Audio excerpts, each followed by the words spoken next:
واحد السلوك اللي ما واخا يقولوا اللي بغى يقولوا لنا وقفات ديال 20 فبراير وحتى لنا شعارات وكذا ما الحق هذا النوع من التعامل ديال الجهات الامنيه وخاصه قلنا هذا ما يسمى وما كان من قبل يسمى فرقه الموت ويعتقدون على ان الوضع ديال العيون ولا كذا غادي يسيدوا علينا هنا لابسين جينات وبايدوا فيه وكيتعرضوا علينا في الحضارات هو في سلمي ما كنقولوا حتى شي حاجه. الناس بغات تقول لي ودي هذا عار الناس راه الامن والمواطنين في خطر لا غير مرخص لا يلاه زيد كيدفع بسهوله عاد عندهم هذاك الشيء ولا عاد عندهم في الدم على انهم خاصهم يتدخلوا.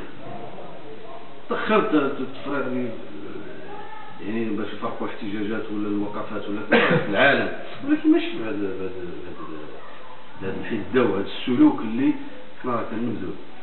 رجل الامن باش يلقى بناء الثقه دري خاصنا بزاف ديال الوقت باش نديروا بناء الثقه اذا فكرنا فيها كفعالات باش نكونوا مع هذا النوع.